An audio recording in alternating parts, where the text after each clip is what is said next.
एक बहुत ही सुंदर कहानी है।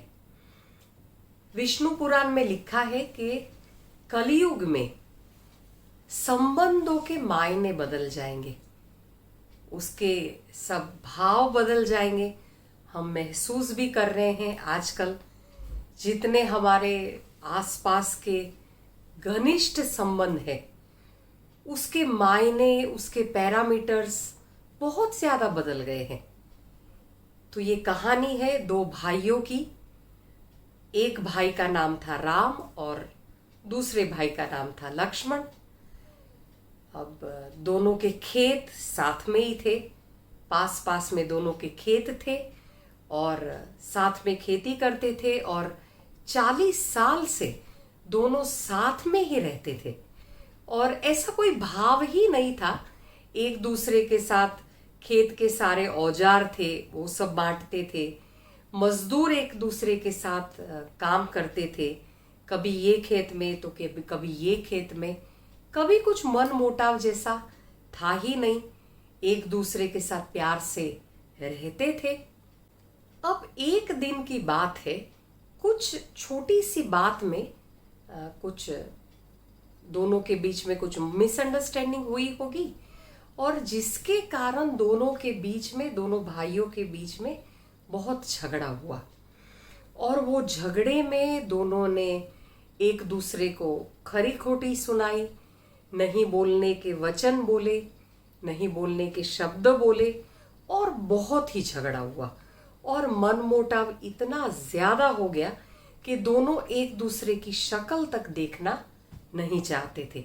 पर दोनों के खेत आसपास ही थे, तो ऐसी छोटी सी गलतफहमी के कारण झगड़ा हुआ और मनमुटाव बहुत ज्यादा बढ़ गया और दोनों के बीच में हफ्तों तक बातचीत बंद हो गई। और बातचीत बंद होने के कारण मनमुटाव बढ़ ही जाता है। अब एक दिन सुबह एक व्यक्ति दरवाजा खटखटाता है राम के घर का। राम दरवाजा खोलता है तो उसने देखा कि एक बढ़ई था, बढ़ई यानी कारपेंटर, मिस्त्री जिसको हम कहते हैं। एक बढ़ई था, बढ़ई अपने सारे वो सब छिलने का वो सब लेकर आया था और काम की तलाश में था। तो उसने राम को पूछा कि अगर मेरे लायक आपके पास कुछ काम है तो मुझे दीजिए, क्योंकि मेरे पास कोई काम नहीं है। अगर मैं आपके काम में कुछ आ सकता हूं तो मुझे आप कुछ काम बताइए।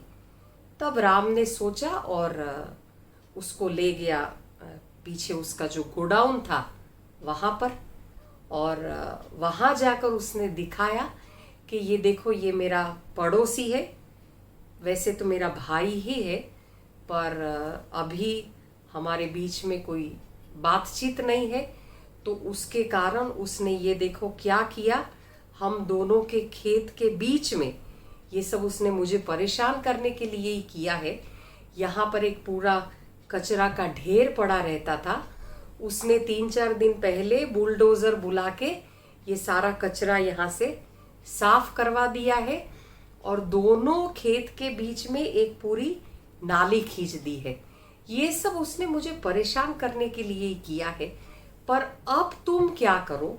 राम वो ये बढ़ई को बता रहा है कि तुम्हें क्या करना है। ये जो नाली उसने बनाई है उसके बीच में, वो उसके गोडाउन में बड़े बड़े लकड़े के सारे पट्टे पड़े हुए रहते हैं और वो सब दिखाकर उसको बता रहा है कि ये सारी जो लकड़ियां हैं उसको तुम्हें खड़ा करके पूरा लंबी एक दीवार बना देनी है। तो वो बढ़ई बोलता है कि ठीक है, आप जैसा बोलते हैं वैसा, आप मुझे थोड़ी सी कील दे दीजिए और थोड़ा सा सामान दे दीजिए, ये सारे लकड़े जो है उसका मैं बना दूंगा, आप जैसा बोल रहे हैं। उसने बोला एकदम बड़ा लंबा करना, क्योंकि 8-8, 10-10 फीट की वो लकड़ियां थी। तो उसने कहा कि बड़ा सा तुम पूरा दीवार बना देना, ताकि उसने जो नाली बनाई है वो मुझे उसका फिर अब मुंह ही नहीं देखना पड़े। तो जैसे बढ़ई को बताया, बढ़ई को बता के राम को शहर में कुछ काम होता है, वो काम के लिए निकल जाता है। मिस्त्री सारे औजार और कील लेकर अपने काम में लग गया और शाम होते होते बहुत मेहनत करके उसने सारा काम खत्म कर दिया। जब शाम को संध्या के समय पर जब राम वापस आता है तो उसने देखा और उसके पैरों से जमीन खिसक गई। उसने देखा कि जो वो मिस्त्री को बता के गया था, उसने बढ़ाई को ये बताया था कि यहाँ पर पूरी दीवार खींचनी है, पर बढ़ाई ने वो दीवार के बदले वो नाले के आर पार पूरा पुल बना दिया था, पूरा ब्रिज बना दिया था, ताकि वो ब्रिज क्रॉस करके एक दूसरे के खेत में जा सके। अब ये जो देखने जैसी बात थी, जैसे ही राम ने आकर देखा तो पुल के सामने की साइड पे लक्ष्मण खड़ा था और लक्ष्मण की आंखों से आंसू टपक रहे थे और लक्ष्मण को लगा कि मेरा भाई कितना अच्छा है, मैंने कितना भी किया पर मेरे भाई ने तो मैंने भले ही नाला बनाया पर मेरे भाई ने उसके ऊपर पुल बनाया। पुल के इस पार राम खड़ा था, पुल के उस पार लक्ष्मण खड़ा था। दोनों एक दूसरे को देखकर बीच में आते हैं, गले मिलते हैं, क्योंकि मिसअंडरस्टैंडिंग बहुत छोटी सी थी और काम कर दिया था समझकर बढ़ाई ने, क्योंकि जैसे ही राम ने परिस्थिति समझाई, बढ़ाई समझ गया कि मामला क्या है। बढ़ाई अपना सामान इकट्ठा करके झोला उठाकर जाने लगा। तब राम उसको चिल्लाकर बुलाता है कि थोड़े दिन और रुक जाओ, मेरे पास तुम्हारे लिए और भी बहुत काम है। तब वो बढ़ाई बोलता है, वो मिस्त्री बताता है कि मुझे और भी बहुत सारे पुल बनाने हैं, और भी बहुत सारे ऐसे पुल बनाकर इकट्ठा करने हैं। तब राम समझ जाता है, देखो कितनी छोटी बात है, मन मोटाव करना बहुत आसान है पर लोगों को इकट्ठा करना बहुत मुश्किल है। आजकल तो लोग बहुत आसानी से, अपने ही लोग बहुत आसानी से बोल देते हैं कि मुझे तुम्हारे ऊपर भरोसा नहीं है। अभी ही मुझे ही किसी ने बताया था कि मुझे तुम्हारे ऊपर भरोसा नहीं है।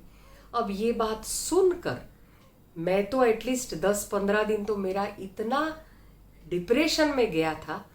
मेरे हस्बैंड बहुत समझा रहे थे कि तुम तो इतनी समझदार हो, इतना ज्ञान है, पर कैसा है ना, लोगों को दूर कर देना बहुत आसान है। किसी को बोल देना कि मुझे तुम्हारे ऊपर भरोसा नहीं है, ये जिस पल मैंने सुना उस पल मुझे तो ये फीलिंग लगा कि ये धरती फट जाए और मैं उसमें समा जाऊं। तो ये कलयुग में, जैसे मैंने पहले ही बताया, विष्णु पुराण में ये बताया हुआ है कि संबंधों के मायने बदल जाएंगे, संबंधों के वैल्यूज बदल जाएंगे। पर जीवन में होता है, जीवन में प्राप्त हुए प्रेम को संभाल कर रखना बहुत मुश्किल है। अपने अहंकार और नफरत के लिए हम नहीं बोलने का बोल देते हैं, नहीं सुनाने की बात सुना देते हैं। तब हम ये नहीं सोचते। देखो, मैं हमेशा सोचती हूँ कि हमारे जो रिलेशंस है, हमारे जो संबंध है, वो 2 तरीके के होते हैं। एसेट, कोई संबंध ऐसे होते हैं जो संपत्ति रूप है, जो हमारे एसेट्स है, और दूसरे जो संबंध है वो हमारी लायबिलिटीज रूप है, यानी हमारे कर्ज के रूप में है, जिसमें हमें देना ही रहता है। सामने से आप कुछ एक्सपेक्ट नहीं कर सकते। पर इसीलिए ये जो 2 तरीके के हमारे संबंध जो है, एक तो संपत्ति रूप संबंध और दूसरे लायबिलिटीज रूप, यानी जो कर हमेशा हमें देना ही पड़ता है, देना ही रहता है। ये दोनों के बीच में सही अंतर समझ के व्यवहार करना पड़ता है। हम जनरली क्या करते हैं, जो हमारे संपत्ति रूप संबंध है, संपत्ति रूप संबंध यानी 24 घंटे में आप जब भी उनको याद करो वो खड़े रह जाते हैं। संपत्ति रूप संबंध यानी बोलने की जरूरत नहीं पड़ती है, बिना बोले वो समझ जाते हैं। संपत्ति रूप संबंध यानी जिसमें पैसा, हिसाब किताब ये सब मायने नहीं रखता है। ये सारे एसेट्स वाले संबंध है। और लायबिलिटीज यानी आपको करते ही रहना पड़ेगा, सामने से आप एक्सपेक्ट नहीं करेंगे या कर नहीं सकते हैं। ये भी एक it's a one kind of relation. पर इसमें भी क्या सही है, क्या गलत है, क्या कौन से रिलेशन रखने चाहिए, नहीं रखने चाहिए, ये बात नहीं है। पर ये समझ और ये विवेक बुद्धि हमारे में होनी बहुत जरूरी है। हम क्या करते हैं, जो जीवन में एसेट स्वरूप जो हमारे संबंध है, जो संपत्ति रूप, जो हमारी पूंजी के रूप में जो संबंध हमें मिले हुए हैं, उसको हम खरी खोटी सुनाते हैं, उसको पेलते रहते हैं। और जो हमारे लायबिलिटीज रूप, जो शायद जीवन में हमें कभी हमारी परवाह भी नहीं करते हैं, उनके पीछे हम समय बिताते रहते हैं। तो ये दोनों के बीच में कलयुग है। तो ये दोनों के बीच में विवेक बुद्धि रखकर सारे व्यवहार करना बहुत जरूरी है। हमारे अहंकार में, हमारे गुस्से में, हमारी नफरत में कहीं ऐसा न हो कि हम अपनी खुशी और सामने वाले की खुशी दोनों को कहीं ठेस पहुंचा दे। देखो, जीवन में नाले बनाना बहुत आसान है, पर जीवन में ब्रिज बनाना बहुत मुश्किल है। और वो ब्रिज हमेशा बनाते रहना चाहिए। इसीलिए जीवन में जो पूंजी के रूप में जो संबंध मिले हैं, उसको हमेशा संभाल के रखना बहुत जरूरी है। और आप जरूर मेरी चैनल को सब्सक्राइब करिए, लाइक करिए, शेयर करिए और कमेंट जरूर करिए।